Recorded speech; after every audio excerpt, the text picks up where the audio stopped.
사랑하는 주 예수 그리스도의 회중이여, 오늘 본문 12절에 보면 세겹줄은 쉽게 끊어지지 않는다 라고 말씀합니다. 솔로몬이 말한 이 특별한 지혜는 우리 가운데 교회와 가정과 학교 사이에 요구된 일체감을 강조하기 위해서 주기적으로 사용된 단어입니다. 여기서 말하는 세 줄은 세 겹으로 이루어진 강한 밧줄, 즉 다음 세대의 하나님의 백성들을 양육하는 경이로운 일에 부모들을 돕는 교회와 가정과 교회 학교라고 하는 그 합의체를 말하는 것입니다. 여러분, 교회만으로는 하나님의 백성들을 양육하는 일을 감당 못해요. 학교만으로도, 가정만으로도 자녀들을 신앙하는 데 있어서 온전히 교육할 수 없습니다. 여기서 학교는 교회 학교예요.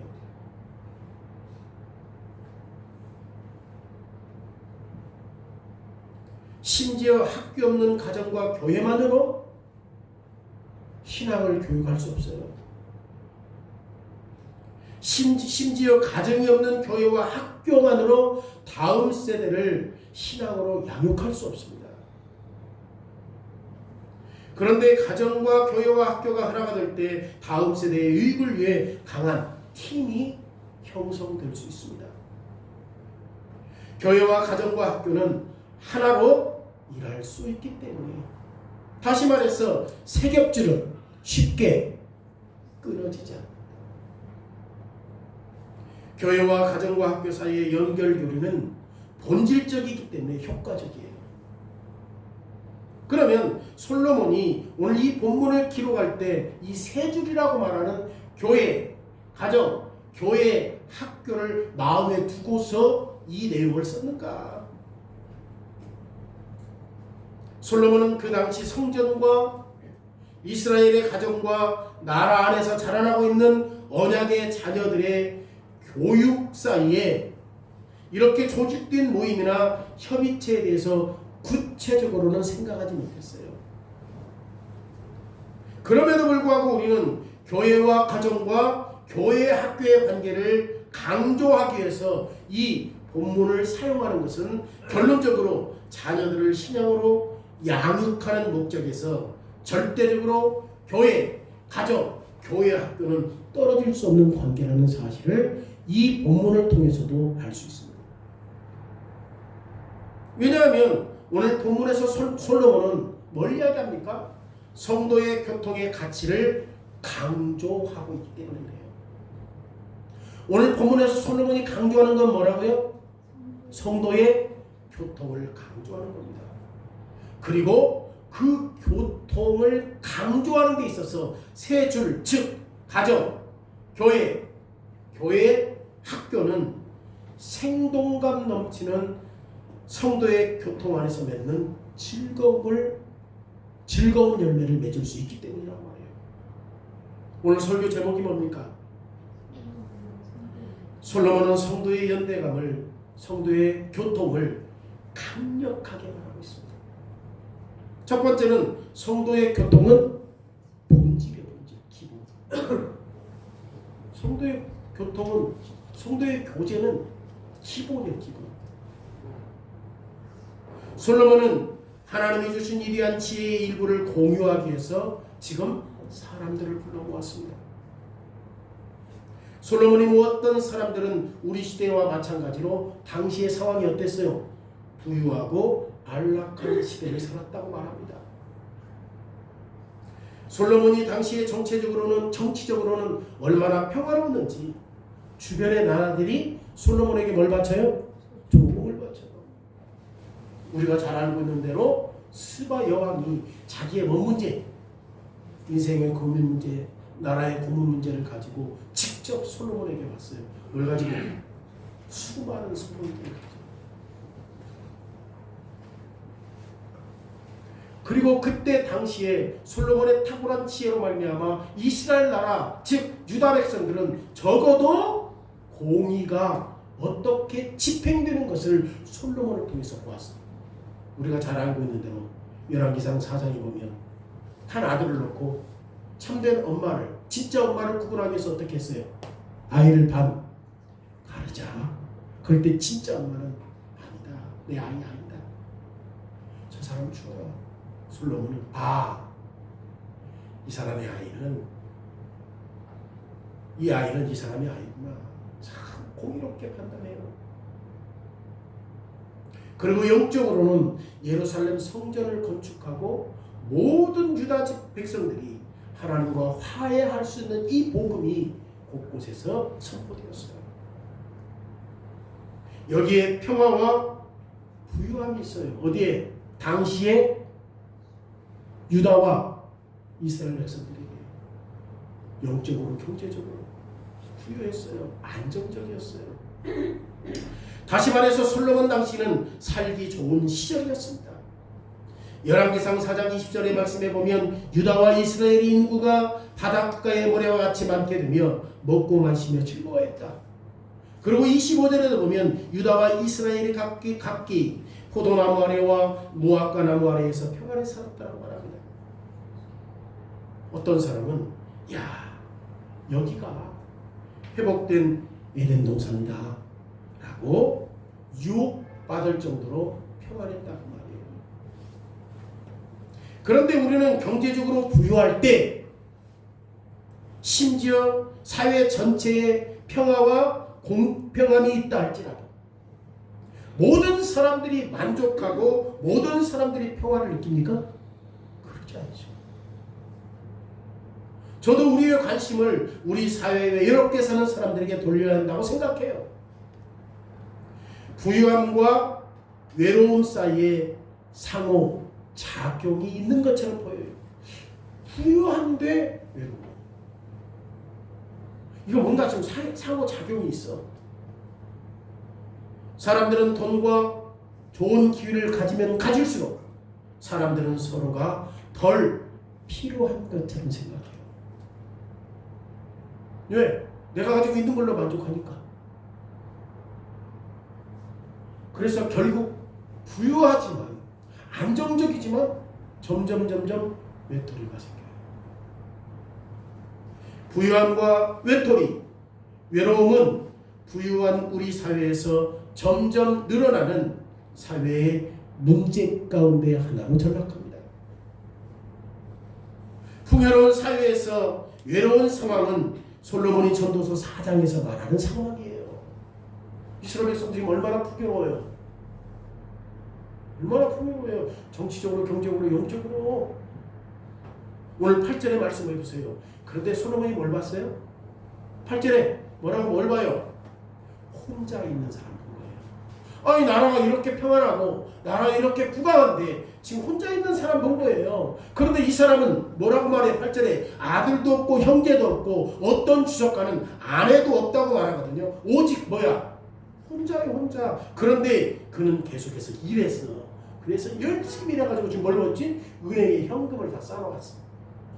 그런데 그의 눈에는 자신이 가지고 있는 돈으로 만족해요, 못해요? 만족을 못해. 그는 자신의 부를 즐기는데 멈추지 않았어요. 먹고 마셨어요. 그리고 하나님이 주신 삶을 즐겼어요. 솔로몬은 이것도 헛되고 바람잡은 것이다. 그러면 혼자 있는 사람이 왜 이렇게 자기의 삶과 부를 즐기는 것을 멈추지 않죠?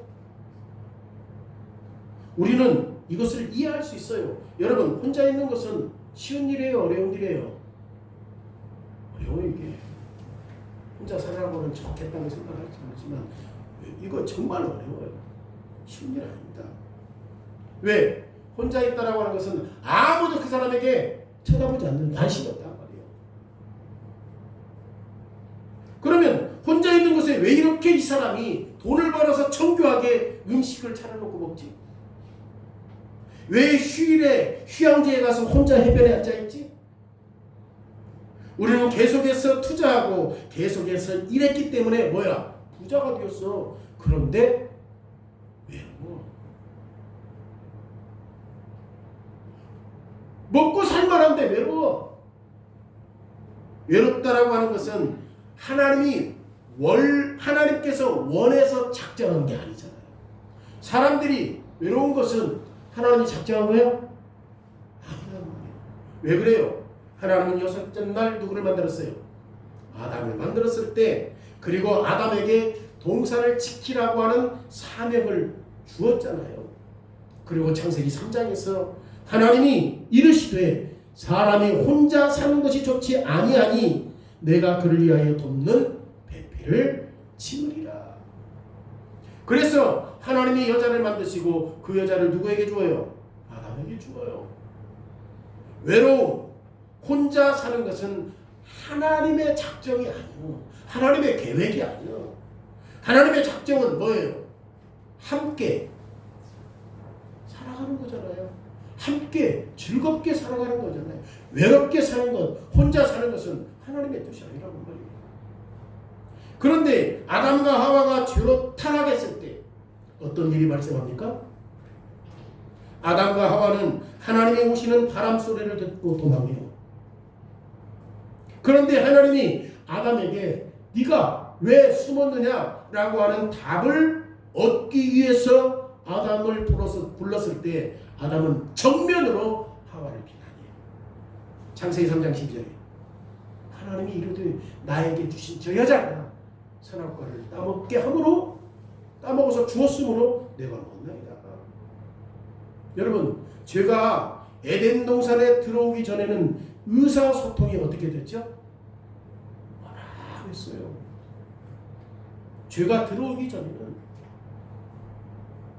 그래서 함께 행복했어요. 그런데 죄로 인해 타락한 후에 두 사람은 어떻게 변해요? 적대적이고 대립적으로. 타락한 후에 하나님이 너희들이 왜 약속한 것을 지키지 않았느냐라고 질문했을 뿐인데 아담은 뭐라고 말해? 하나님이 주신 여자 때문에. 저 여자가 지금 타락한 후에 뭐가 생겨요? 적대가, 대립이 생겨요. 아담과 하와는 혼인하여 하나였지만 죄로 인하여 타락했을 때 서로 대립적이 되었어요. 하나님이 아담과 하와에게 주신 가정 안에서 우리도 똑같은 타락의 쓰디쓴 경험을 하고 있습니다. 가인과 아벨은 한 가정에서 자랐고 서로가 서로를 잘 알았어요. 형제니까. 그런데 궁지로 내몰렸을 때 두 사람은 외톨이가 되죠. 두 사람에게 참된 결속이 없는 이 두 개인에 불과했다 그 말이에요. 가인이 누구를 죽입니까? 동생 아벨을 죽여요. 가인과 아벨은 똑같은 집에서 살았지만 고립되어 있고 혼자 있었어요. 사라와 하갈도 마찬가지입니다. 이 두 여인은 한 장막에서 살았어요. 그런데 사라와 하갈 사이에 이 긴장감 때문에, 아이를 임신한 다음에 이 긴장감 때문에 하갈이 장막을 떠나요. 야곱과 예수도 마찬가지입니다. 둘은 형제로서 한 가정에서 살았어요. 그런데 그들의 속임수와 불신으로 말미암아 하나됨이 파괴된 거예요. 하나됨이 깨졌을 때 야곱은 동생을 어떻게 해요? 도망자로. 야곱은 도망자로 인생을 살아가잖아요. 형 예서 때문에. 요셉과 그의 형제들도 마찬가지입니다. 요셉과 그의 형제들은 대가족을 이루고 한 가족 공동체 안에서 살았어요. 그런데 요셉과 형제들의 하나됨이 왜곡되었을 때 형제들이 요셉을 또 외롭히는 거예요. 여러분, 결혼했다고 해서 자동적으로 남편과 아내가 하나같이 행복하거나 교제가 원활한 건 아니죠. 가족들이 어울려 산다고 해서 외로움이 자동적으로 해소되는 거 아니죠. 친구들과 함께 교실에서 공부한다라고 하는 것이 자동적으로 소속감 주는 거 아니죠. 죄로 인해 타락하는 한쪽 이면에는 교제와 행복이 있어야 할 자리에 지독한 외로움이 있어요. 타락한 몸에. 대단히 파괴된 관계 속에서 서로가 존재하고 서로가 팽배한 긴장감이 맴돌고 있어요. 우리는 다른 사람을 필요로 합니다. 이건 절실한 현실이에요. 하나님이 사람이 독재하는 것이 좋았다, 좋지 않았다? 좋지 않았다. 그럼 우리는 반드시 사람이 필요해요. 이것은 이혼과 관련해서만 진실한 게 아니에요. 이혼했기 때문에 사람 절대적으로 필요하다. 그 말하는 게 아니에요, 지금. 물론 거기도 필요하지. 그러니까 이혼하면 안 되지. 이것은 결혼과 관련해서만 진실이 아니에요. 사람은 필요한다라고 하는 것은 모든 삶의 영역을 아우르는 것이 진실입니다. 오늘 구절의 말씀에 솔로몬이 뭐라고 말합니까? 두 사람이 한 사람보다 더 나으니라. 그리고 솔로몬은 두 사람이 한 사람보다 더 낫다라고 하는 것을 실제로 예를 들어서 구체적으로 설명하고 있습니다.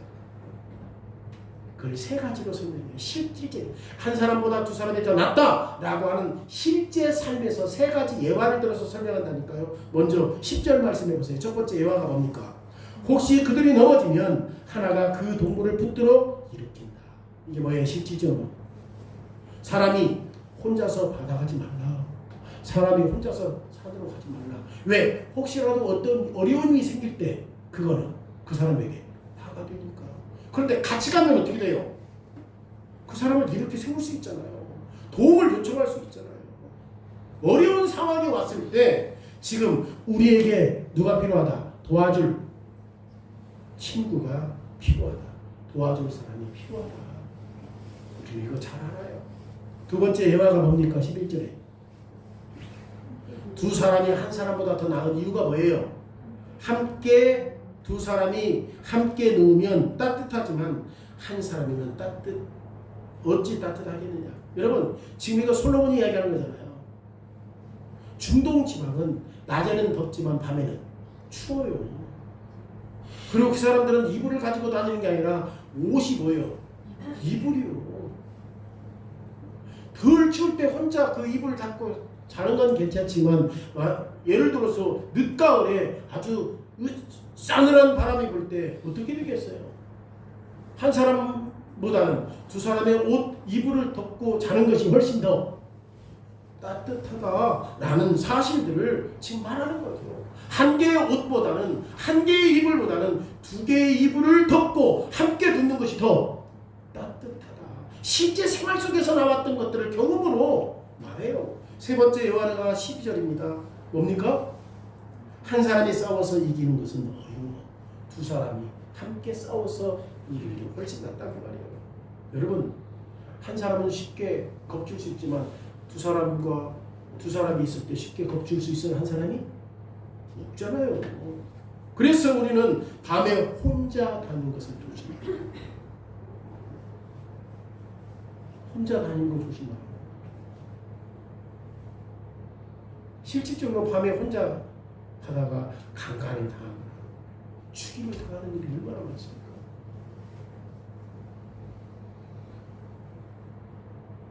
휴가도 혼자 가는 거 참 조심해야 돼요. 여행도 혼자 가는 거 조심해야 돼요.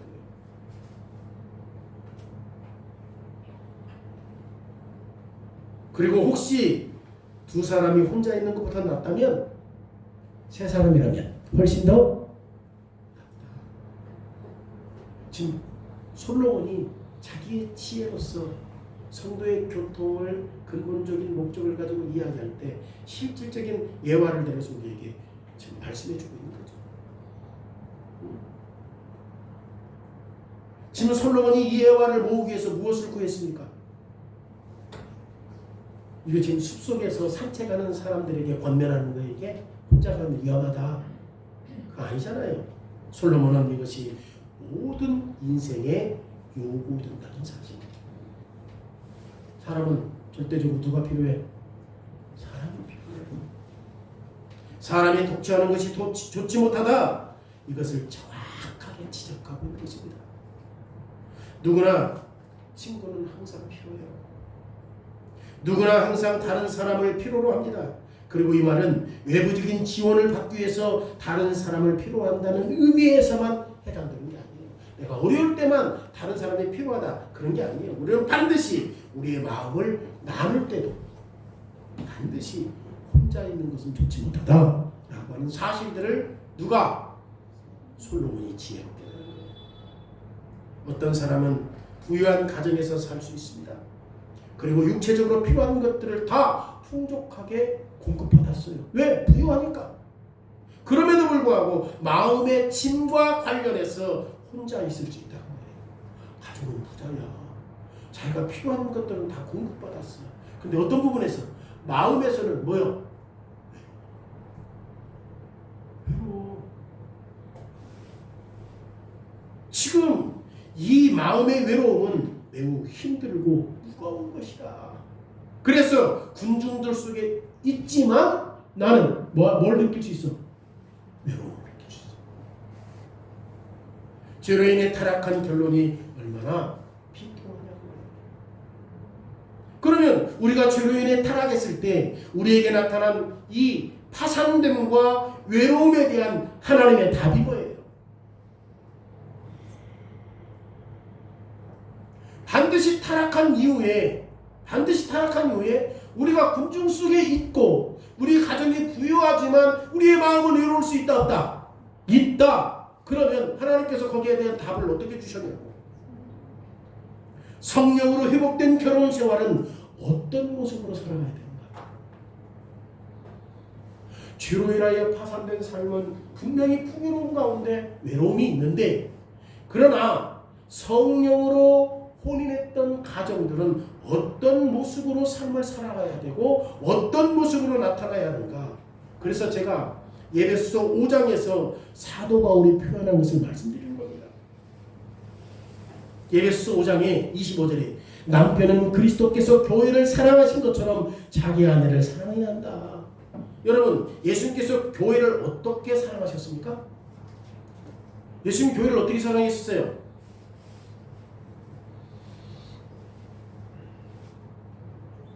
예수님이 교회를 사랑해서 자기 자신을 내어주셨잖아요. 그럼 예수님께서 자기 자신을 어떻게 내어줬죠? 자기 자신을 완전히 비우셨어요. 그는 동등되게 누구와 같았어요? 하나님과 같았어요.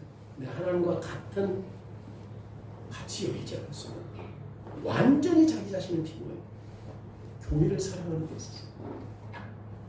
빌립보서 2장에서 그리스도는 영원부터 하나님과 영광 가운데 계신 분이었다. 그런데 이 영광을 붙잡고 끝까지 고수해야 할 것으로 생각하잖아요. 하나님과 동등하다 이렇게 하지 않았다고 말이에요. 오히려 그리스도는 하나님과 동등한 것을 기꺼이 백성들을 위해서 자기 자신을 비워요. 그리스도가 하신 것을 바울이 남편들에게 말할 때 지금 마음에 담고 있는 것을 비교해서 말하고 있잖아요. 비교해서 말하고 있잖아요. 빌립보 교인들에게 사도 바울이 뭐라고 말해? 남편들아, 아내 사랑하기를 그리스도께서 자기 교회를 사랑하신 것처럼 자기 자신을 내어주라.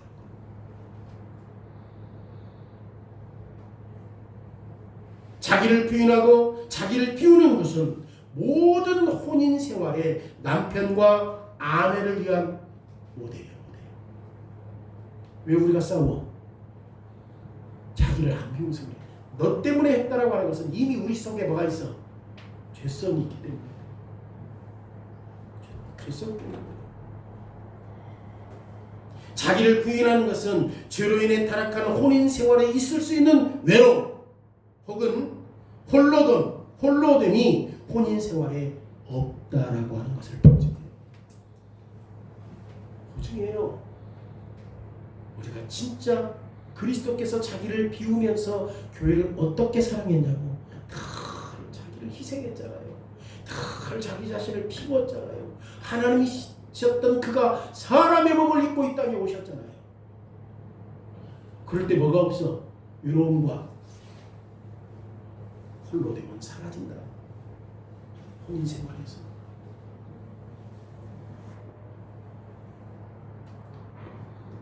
그러면 자기를 부인하는 것은 어디에서 오죠?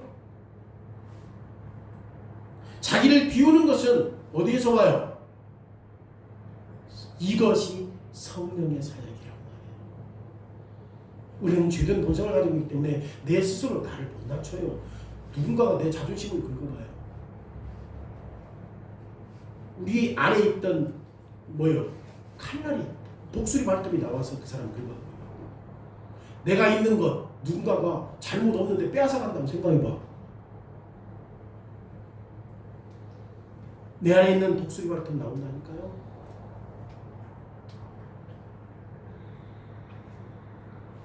자기를 부인하는 것은 어디에서 와요? 성령으로부터 와요.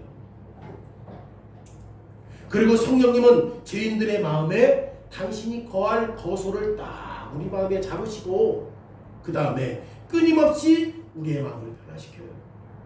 그리고 죄인들의 마음에서 성령의 열매를 맺게 하십니다.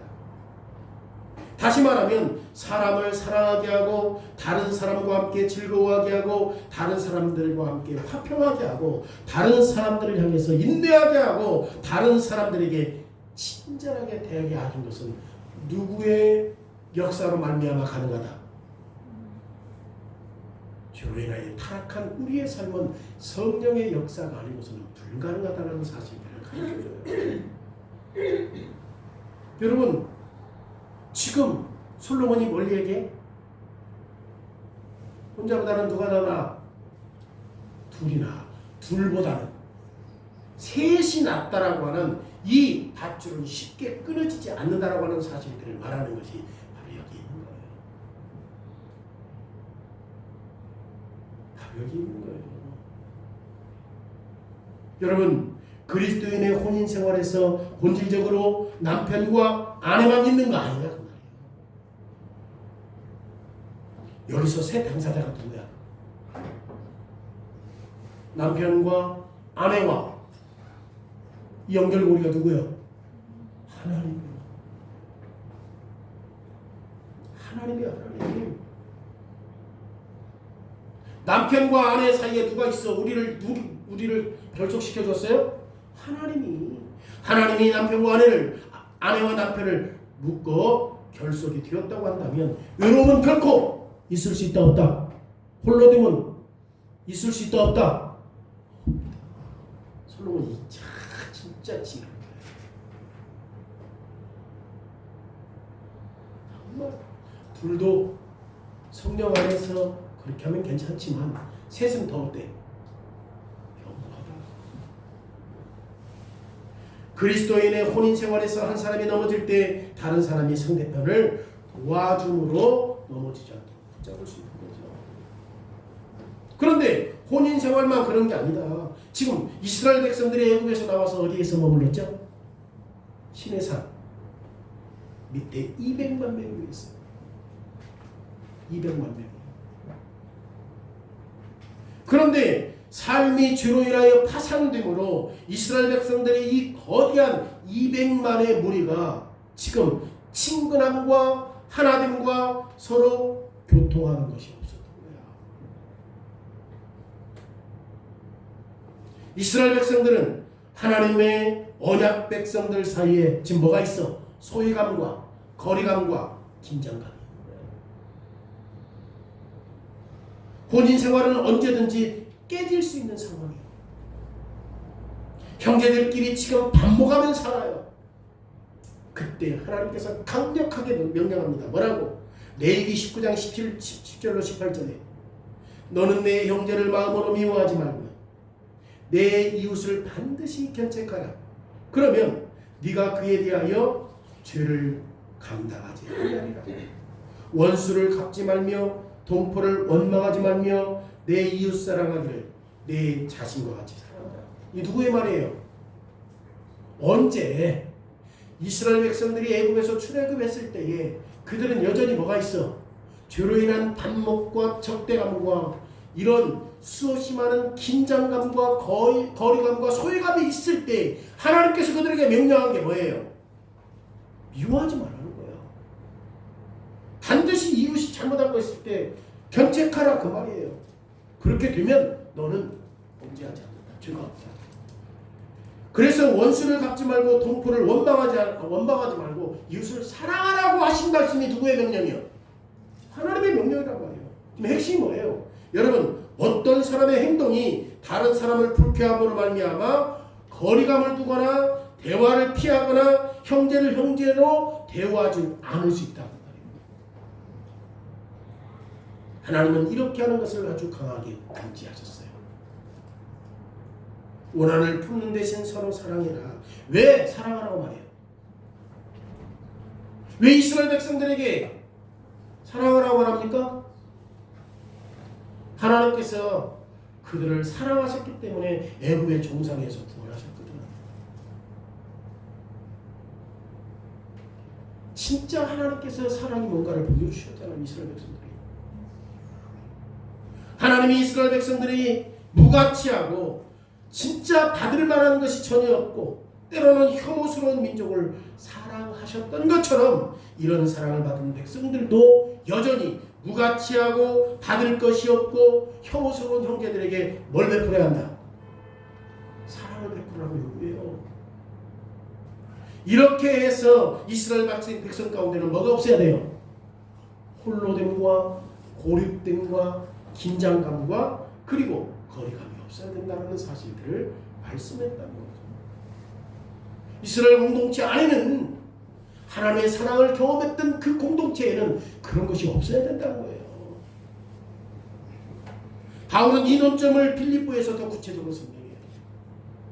빌립보서 2장 6절에 뭐라고 얘기합니까? 그는 근본 하나님과 본체시나 하나님과 동등됨을 취할 것으로 여기지 않은 거죠. 예수님이 본래 누군데? 하나님이요. 예수님 본래 하나님이에요. 근데 하나님과 같이 여기지 않아. 6절은 지금 뭘 얘기합니까?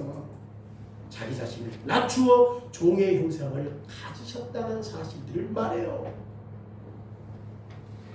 바울이 이렇게 말하는 이유가 뭐예요? 지금 빌립보 교인들에게 뭘 말을 하려고 하는 겁니까?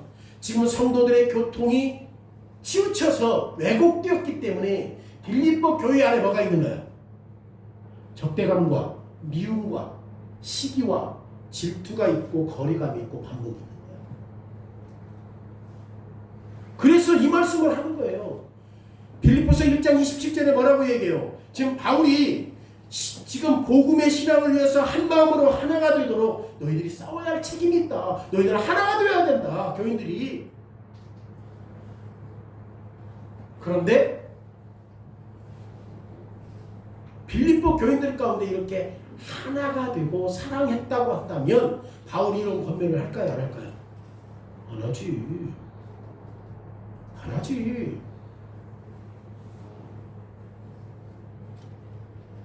그걸 본 거예요, 바울이. 그리고 2장 2절에서 빌립보 교인들에게 마음을 같이 같은 사랑을 가지고 뜻을 합하여 한 마음을 품으라고 말하는 거죠. 그러니까 우리가 여기서 적용할 때 반드시 뭐가 있어야 돼요? 지금 반드시 있어야 할 사랑이 반드시 보여주어야 할 하나됨, 이스라엘 공동체의 그 빌립보 교회의 일체감이 교인들에게 부족했다는 거예요. 그래서 한 마음을 품으라고 얘기하는 거예요.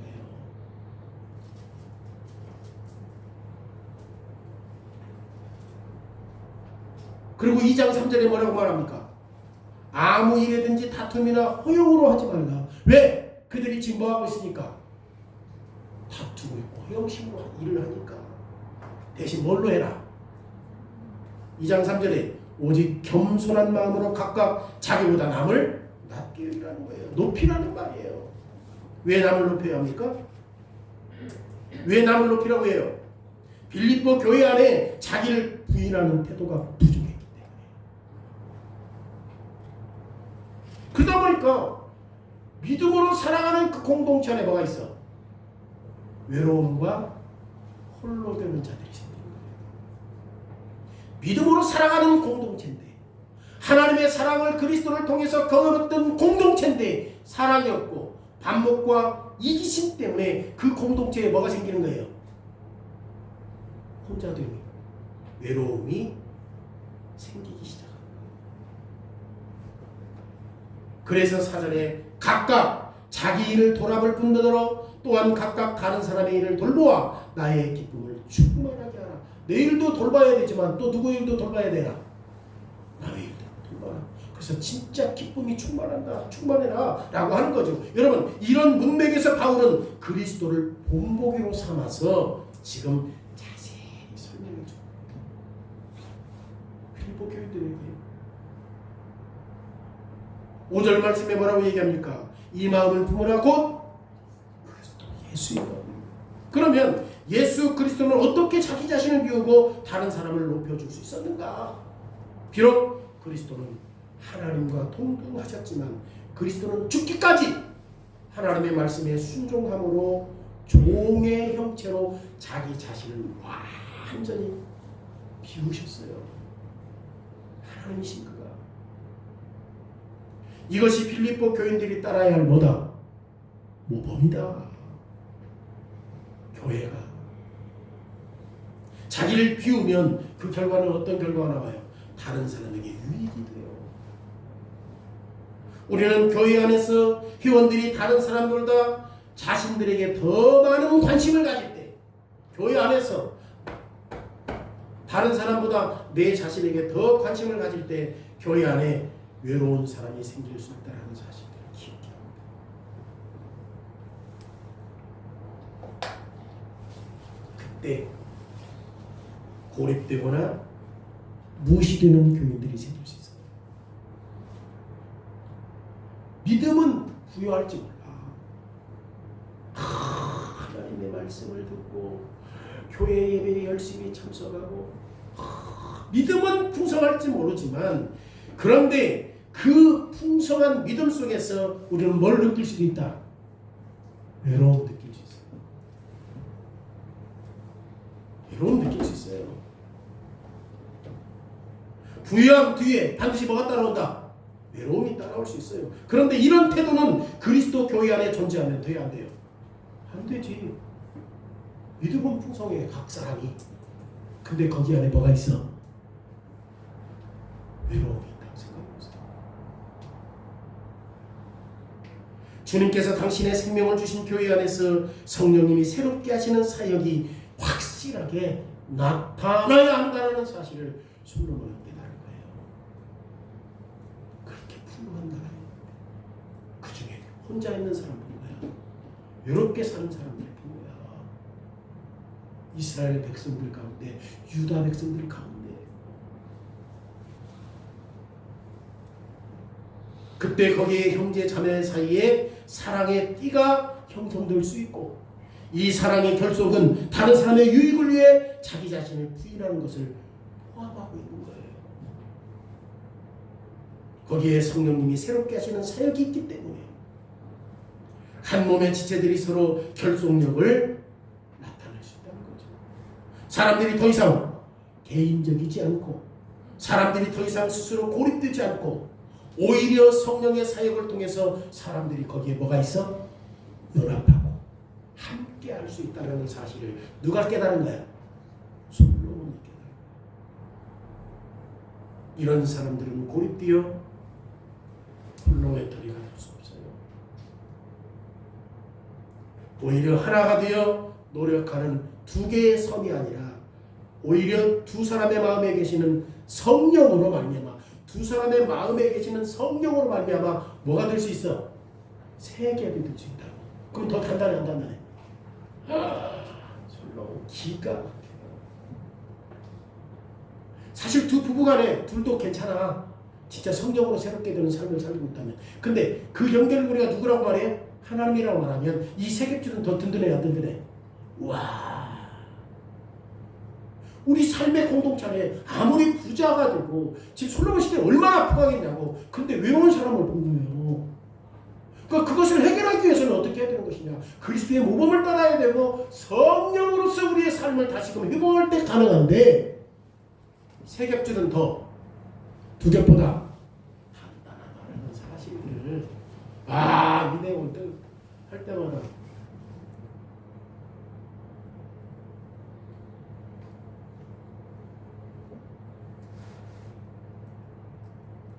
지금 두 사람에 대해서만 말하는 거 아니잖아요. 성령님께서 한 교회 안에서 두 사람 사이에 역사하시는 결속 때문에 성령님은 교회 안에 있는 모든 사람들 사이에서 끊임없이 일하신다는 사실들을 우리에게 가르쳐주는 거죠. 성령님이 일하심으로 한 사람도 남김없이 사랑의 결속에 포함하게 하십니다. 모두가 한 몸의 지체로서 진정한 형제의 사랑 안에서 하나로 결속되어 있는 그 공동체. 누구도 소외당함이나 거리감이나 외롭지 않는 그 공동체에 속해 있다고 한다면 누가 그곳을 빠져나가려고 생각하겠습니까? 죄로 인해 타락한 죄의 결과라고 할 수 있는 개인주의와 이기심을 반대해서 주님은 성도의 교통을 주신 거예요. 그런데 이 성도의 교통은 언제 외롭거나 언제 이기심이 없어요? 자기 자신을 부인할 때. 주님께서 두 사람이 한 사람보다 낫다라고 말씀합니다. 그리고 세 줄로 만든 밧줄은 쉽게 끊어지지 않는다고 말할 때 우리가 성도의 교통으로 말미암아 지금 성령 하나님이 함께 하시는 은사를 궁극적으로 솔로몬이 지금 가르치고 있는 것을 우리에게 보여주고 있는 것입니다. 여러분, 이것이 솔로몬이 당시 사람들 가운데 지금 격려하고 위로하려고 했던 내용이에요. 번성은 개인주의로 이끌 수 있어요. 번성은 개인주의로 얼마든지 할 수 있어요. 그런데 개인주의는 고립과 외로움, 즉 형제 자매들이 스스로 고립을 자초함으로 말미암아 서로가 관계를 맺지 않고 무관심한 가운데 외롭게 남아 있을 수 있습니다. 솔로몬 당시에 부자였어요, 안 부자였어요? 솔로몬이 보니까 외롭게 사는 사람들이 있었어요, 없었어요? 있었다니까. 오늘 우리 시대도 마찬가지지. 경제적인 것은 구해. 근데 고독사가 많아. 누구 하나 그 사람들 관심 없어. 우리는 고독사에도 관심을 가져야 되지만 교회 공동체 안에서 그런 사람이 없어야 한다라는 사실들을 솔로몬이 지혜로 지금 교훈하고 있는 거예요. 지혜로운 교사 솔로몬은 이 문제를 교정하려고 했던 거예요. 어디에? 이스라엘 교회 공동체에. 이걸 교정하려고 한 거예요. 한 사람으로는 헛되고 동시에 심각한 불행을 자초하지만 두 사람이 한 사람보다 낫고 오히려 세 밧줄로 꼰 밧줄이 쉽게 끊어지지 않는다는 사실을 솔로몬이 깨달은 거예요. 우리는 성도의 교통이 서로 필요합니다. 그리고 성령님이 새롭게 하시는 사역으로 우리는 서로에게 소속되어 있습니다. 그래서 우리는 반드시 서로가 대화할 수 있어야 되고, 물론 반드시 모든 사람에게 똑같이 개방적이 한다는 말은 아닙니다. 똑같이 해야 된다는 말은 아니에요. 그런데 고립되어 있거나 외롭게 지내면 교회는 안 된다. 그리고 하나님이 주시는 더 큰 도전과 싸움 가운데 하나는 언약의 자녀들이 여기에 포함되어 있어요. 지금 솔로몬이 말하는 것 가운데 누구도 여기에 포함되어 있어요? 자녀들이 포함되어 있다는 거예요. 고통 가운데 네가 해산할 것이라고 하나님 말해야 해요. 근데 이 고통 가운데 네가 해산할 것이라는 것은 언제 하신 말씀이에요? 타락하기 전이에요? 타락한 이후에요? 타락한 이후에 너 고통 가운데 구할 것이다. 그래서 타락한 가운데 인간은 하나님께서 말씀하실 때 지금 뭐예요? 출산할 때만 이야기하는 것이 아니라 출산해서 자녀들을 가르치는, 자녀들을 훈계하고 교육하고 양육하는 그 과정에 고통이 더 심해. 갈수록 말 안 들어. 자식들 말 안 들어. 여기에 있다, 고립됨이. 그 고통이 여기에 포함되어 있다. 고통 가운데 해산하는 일은 수많은 여러 방법으로 방면에서 성도의 교통에 도움이 필요하다는 사실들을 가르쳐줘요. 우리는 현대사회에서 자녀들은 교육이 필요합니다. 현대사회에서 하나님을 위해서 살아가는 방법을 배워야 돼요. 우리 자녀들이. 하나님을 위해서 살아가는 방법이 뭐냐? 이 3교절 배워야지. 나 혼자보다 둘이 낫고 둘보다는 성령의 인도하심을 받아야 돼. 그래야 그 교회 공동체 안에 나도 그렇고 다른 사람도 소외감과 외톨이가 될 수 없다는 사실 배워야 돼요. 이런 교육을 지금 가르쳐주기 위해서 자녀들이 이런 교육을 받을 수 있도록 먼저 부모에게 책임이 있다는 것을 배워야 된다. 성경이 말합니다. 그런데 한 사람보다는 두 사람이 낫지. 그러기에 저는 하나님 나라 안에서 자기의 과업을 감당할 때 자기 형제를 반대하는 자리에 서 있도록 허락받지 않았어요. 오히려 우리는 자신을 부인함으로 형제를 도와주어야 할 위치에 있는 거죠. 그리고 내 마음의 성령이 새롭게 하시는 사역 때문에 우리는 형제를 도와야 돼요. 우리 안에 누가 계셔요? 성령님이 계셔서 뭐 하려고? 저 사람은 네가 판단해서 도와주지 말고 네가 판단해서 도와주라. 그러려고 끊임없이 파산된 죄로 인하여 굽어졌던 마음을 피펴서 공동체 안에서 네 자신을 비우고 다른 사람에게 유익을 줄 수 있도록 성령께서 우리 안에 계셔서 늘 사역하고 있는 거잖아요. 그 형제가 부모든 자녀든 사랑을 하고 있는 거예요. 그러기에 주님께서 가장 가까이 두신 자녀의 교육을 지원하기 위해서 뭘 하는 거죠? 경제적인 도움만 주는 것이 아니라 이런 지혜로운 방법들을 사용하는 거예요. 우리 자녀들에게. 이 말씀이 얼마나 이루어. 이 말씀이 성령님이 새롭게 하시는 사역은 나를 감동하게 하심으로 나의 유익만이 아니라 심지어 주님이 나에게 허락하신 다른 사람들에게 유익을 돌보게 하셨다는 거지. 그래서 우리는 형제를 도울 수 있다는 거지. 왜? 세 줄로 꼰 밧줄은 쉽게 끊어지지 않아.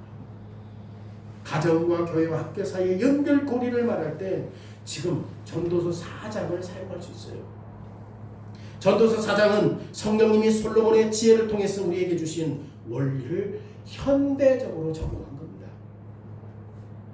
그러기에 모든 생활에서 어떤 삶이 있었든지 이기심이나 개인주의가 개입되면 안 됩니다. 하나님이 우리를 한 몸으로 만드셨는데 그러기에 우리는 다른 사람들의 관심을 기쁜 마음으로 살펴봄으로 말미암아 성령님이 새롭게 하시는 사역을 자랑할 수 있어야 돼요. 내가 한 게 아니라 내 안에 계시는 성령께서 이런 마음을 주신 것이다. 내가 형제를 사랑하고 이 공동체를 사랑할 수 있는 것은 내가 잘나고 내가 능력이 있어서가 아니라 내 안에 계시는 성령께서 그렇게 하셨다 라고 말해야 돼요. 마치 주님께서 자기를 피고 우리의 관심을 돌보신 것처럼 누구를 자랑해라? 주님을 자랑해라. 여러분, 이 모든 것들이 아주 이상적인 것처럼 들리죠. 이상적이잖아요. 얼마나 이상적이에요. 성령님이 새롭게 하실 때 사랑의 결속, 즉 성도의 교통이 있어요. 그럼에도 우리는 그리스도인의 혼인 생활에서 고독과 외로움을 느낄 수 있습니다. 성령님이 계시면 그리스도인의 가정에서 거리감과 긴장감이 맴돌 수 있잖아요. 자식 때문에 불안하고 불편하고 대화가 되지도 않고 예수 믿는데 우리 안에 그거 있어 없어? 있다니까. 심지어 한 주님의 식탁 안에서 앉아있음에도 불구하고 이해가 부족할 때 뭐해? 충돌하잖아요. 부부끼리 충돌하고 부모와 자식 간에 충돌하고 이런 일들이 있잖아요. 이게 현실이에요, 현실. 그래서 두 번째로 지금 이 내용에서 뭐라고 해요? 이 땅에서 성도의 교통은 완전하지 않아요. 완전하잖아요. 솔로몬은 세 줄로 꼰 밧줄은 쉽게 끊어지지 않는다. 지금 여기서 쉽게라는 말을 사용하거든요. 여기에 약속이 있어요. 쉽게 끊어지지 않는다. 여기에 약속이 있어요. 즉 성도의 교통 가운데 누구나 에덴 동산에 있었던 그 사랑과 돌봄 완전하잖아요. 에덴 동산은. 그죠? 그리고 예수님께서 보여주셨던 이 자기 비움이라고 하는 귀한 것을 경험하게 하셨지만 그럼에도 불구하고 웬만한 것은 끄떡없는데 그럼에도 불구하고 솔로몬은 세 줄로 꽂은 밧줄은 쉽게 끊어지지 않지만 뭐 할 수 있다? 끊어질 수 있다. 그럼 우리 이제 의아해. 아니 나와 남편과 아내 사이에 하나님이 계시고 성령님이 계시는데 이게 끊어질 수 있다? 이제 의아해. 아니 지금까지 설교한 것이 뭐야? 앞에서 성령님으로 말미암아 그렇게 할 수 있고 외로움이 사라질 수 있고 홀로됨을 사라질 수 있다고 말했는데 그것이 끊어질 수 있다면 도대체 뭐야? 세 겹줄이 끊어질 수 있는 첫 번째 이유가 뭡니까? 하나님께서 말씀하신 규범 때문에 그래요. 바울이 빌립보 교인들에게 말했던 것처럼 서로가 자기의 유익만이 아니라 다른 사람의 유익에 관심을 가져야 돼요. 하나님의 말씀 때문에 끊어질 수 있는 거야. 근데 어떻게 말씀 때문에 끊어지는가? 잘 보십시오. 우리는 서로를 반대하고 비난하면 안 되잖아요. 대신 우리는 겸손히 다른 사람 곁에 서서 있으면서 도와주고 그리고 이해해야 할 것을 찾아야 되는 거죠. 그래서 주님의 교회에 외로움이 있으면 안 된다. 여기에 무슨 사역이 있죠? 우리가 그 사람 그런 것을 안 하니까 우리가 집사 사역이 있어요. 집사 사역은 어떤 사역이라고 했어? 가난하고 힘든 삶을 돌보고 확인하고 그런 사역이 있는 거예요. 말씀이 그런 사역을 주는 거야. 말씀이 우리에게 뭐라고 말해? 너희들의 이기심을 버리고 다른 사람을 사랑하라고 말하잖아요. 사랑하라고 말하잖아요. 여기에 집사의 사역이 있잖아요. 다시 말하면 집사들은 교인들이 서로 관심을 갖고 아무도 그리스도 교회 안에서 질병 때문에 외로움 때문에 빈곤 때문에 위로받지 못하면 안 된다. 이 말씀 때문에. 두 번째로는 끊어질 수밖에 없는 이유 뭐예요? 죄로 인해 타락한 상태에서 완전하고 완벽하게 극복할 수 없는 상태에 우리가 있는 거예요. 왜 그래요? 분명히 성령께서 새롭게 하시는 사역에도 불구하고 우리는 아직 회복된 에덴 동산에 살고 있어요? 없어요? 없어요. 반드시 하나님의 말씀에 규칙대로 살아야 하고 성도의 교통이 완전하게 이루어지도록 힘써야 하고 우리는 최선을 다해서 아무도 질병도 외로움도 빈곤에서 위로받지 못하도록 지내야 되는데 아무도 외롭고 고독하게 살 수 있도록 두면 안 되는데 그런데 그 목적을 우리가 추구하려고 할 때 현실 문제에 부딪히죠. 왜? 여전히 우리는 완전하지 않기 때문에. 성령께서 분명히 우리 안에서 사역해요. 그래서 조금씩 그러한 사실들을 벗어나게 하지만 아직도 여전히 삼겹줄의 성령님이 우리 안에 계신다 할지라도 우리의 연약함 때문에 성령의 능력이 없어서가 아니라 우리의 연약함과 우리의 나약함 때문에 우리의 이기심 때문에 이것이 완전하게 이루어질 수 있다 없다? 없다라는 사실을 가르쳐주는 거예요. 왜냐하면 지금 여전히 빌립보 교인들도 지금 사도 바울이 성령을 통해서 그들의 교회가 바르게 세워지기를 원했지만 성령이 없는 거 아니었죠. 빌립보 교회가. 그럼에도 불구하고 그들의 뭐 때문에? 결핍 때문에 시기가 있었고 질투가 있었고 완악함이 있었다라고 하는 것을 말하는 거죠. 우리도 빌립보 교인들과 똑같습니다. 바울이 로마서에서 내가 올바르게 하려고 했는데 뒤돌아서 보면 올바른 것이야. 분명히 올바르게 하려고 했는데 주의 날 44주일에서 심지어 바른 것을 하려고 이 세상에서 가장 거룩한 사람이라도 못 만날 수밖에 없어. 순종의 작은 시작만 감당할 수밖에 없다고 말해요. 그런데 그것이 하나님의 기준을 떨어뜨리기도 하잖아요. 우리는 순종의 작은 시작만 할 것밖에 없어요. 그만큼 연약하니까. 그래서 이것은 서로 뭐하게 만들어? 우리의 부족함을 알기 때문에 서로 인내하게, 서로 인내하게. 성도의 교통이라는 세겹줄은 반드시 필요합니다. 성령님이 새롭게 하시는 사역으로 인해 쉽게 끊어지지 않아요. 그런데 성령님의 사역이 새롭게 하시는 사역은 불완전한 건 아니에요. 성령의 사역이 불안해요? 성령의 사역이 불완전해? 그건 아니에요. 뭐가 불안해? 우리가 불안해. 우리가 불안해. 만약에 성령께서 의도적으로 싹 해가지고 해버렸다고 한다면 우리는 로봇에 불과하지. 우리 의지가 없지. 우리 의지가 없지. 성령님이 인격적으로 우리를 사용해.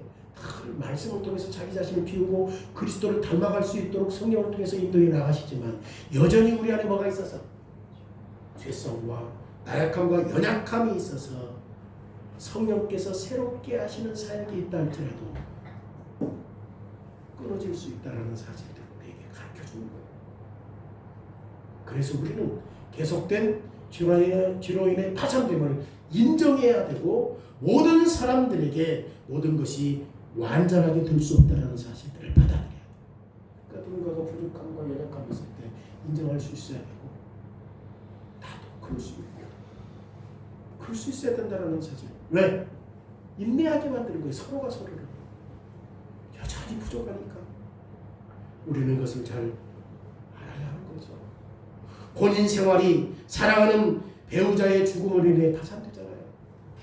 그렇잖아요. 왜? 죄로 인하여 파산돼서. 죄로 인하여 파산된 이 세상에서 같이 삶을 살기 위해서 서로 도움을 주고 삶을 살 수 있도록 혼인했는데 어떤 사람이 먼저 죽었어. 남편이 먼저 죽고 아내가 먼저 죽었어. 그러면 그 빈자리를 누가 채울 수 있죠? 주님께서 어떤 사람은 혼인을 허락하는 것을 원하지 않아. 주님께서는 어떤 사람에게 혼인을 허락했는데 믿지 않는 사람과 허락해. 그러면 그 빈자리를 누가 채울 수 있어?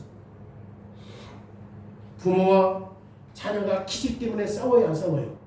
싸워요. 충돌해요. 비록 자녀와 부모가 주님 앞에서 계속 순종한다고 할지라도 우리가 원하는 것은 조화가 아주 미묘해. 왜? 아직까지 연약함이 남아있기 때문에. 이것을 누가 고칠 수 있습니까? 수년 동안 서로 사랑했고 함께 주님의 식탁에 앉아서 형제들이 소요될 수 있었던 그 상황, 그리고 이 오해와 고집과 약함이 얼마나 많이 노력했느냐에 따라서 상관없이 회복되는 게 아니에요. 얼마나 많이 이걸 노력해야 되느냐, 이것 때문에 회복시키는 게 아니에요.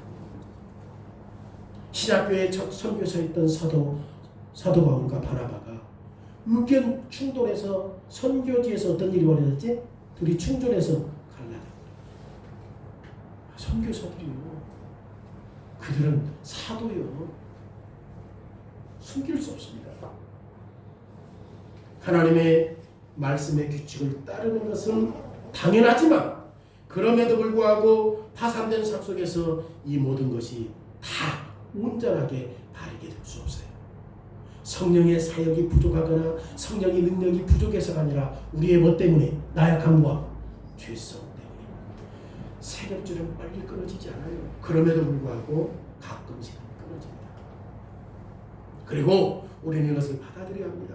심지어 우리가 계속해서 하나님의 말씀의 규범을, 규칙을 지키려고 최선을 다해서 노력한다 할지라도 우리는 완벽할 수 있다 없다? 그럼 계속되는 파산이 우리에게 무엇을 가르쳐줘요? 이 파산됨에서 심지어 세겹줄이 끊어질 수 있는 상황에서 우리에게 지금 가르치는 게 뭐예요? 계속되는 이 죄로 인하여 파산됨은 우리에게 주님이 절대적으로 필요하다는 사실들을 가르친 거예요. 지금 솔로몬이 그거 가르쳐주는 거예요. 절대적으로 누가 필요하다? 주님이 필요하다는 거죠. 왜냐하면 주님은 우리를 위해서 하나님과 화목하도록 하기 위해서 주님이 가지고 계신 것을 포기했거든요. 주님이 가지고 온 것이 뭐야? 하나님과 동등된 신적인 구원이에요. 그럼에도 불구하고 주님은 죄로 인한 이 인생을 특징 짓는 혹독한 파산됨에 압도당해야 한다네요. 압도당하지 않아요. 주님은. 그리스도는 하늘에 계신 하나님 아버지와 함께 누렸던 영광을 포기하셨지만, 그러나 하나님과 사람들에게 소외당했고 십자가 위에서 완전히 혼자가 되셨지만, 그럼에도 불구하고 주님의 고립은, 홀로됨은, 주님의 외로움은 그 외로움 때문에 중압감으로 압도당하지 않아요. 주님은 압도당하지 않아요. 분명히 십자가에서 혼자였어요. 혼자 아니었어요. 혼자였지만 그 외로움 때문에 압도당하지 않아. 대신 그리스도는 혼자 그 모든 하나님의 뜻을 감당해요.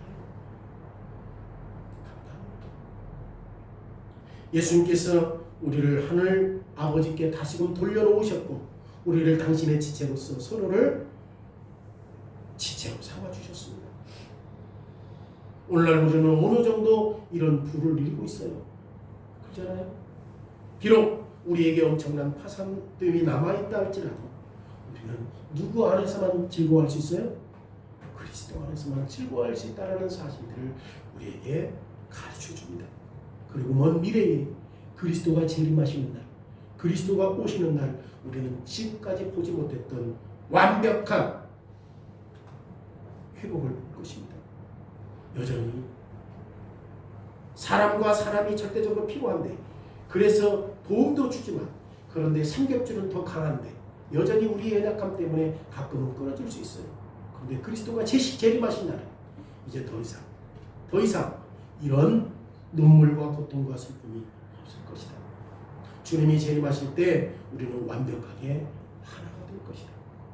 그래서 하나님과 그리스도의 영광을 위해 완벽하게 자기를 비우신 것처럼 모든 시대의 형제들을 세우는데 완벽하게 자기를 비우는 시대가 올 것이다. 그때가 언제예요? 그리스도의 재림. 그때는 진짜 우리의 죄성이 사라지니까. 그런 것처럼 오늘 이 지혜자가 이 본문을 통해서 교회 공동체 안에서 소유되어 당하지 않는 것. 분명히 그 시대는 부유한 시대였지만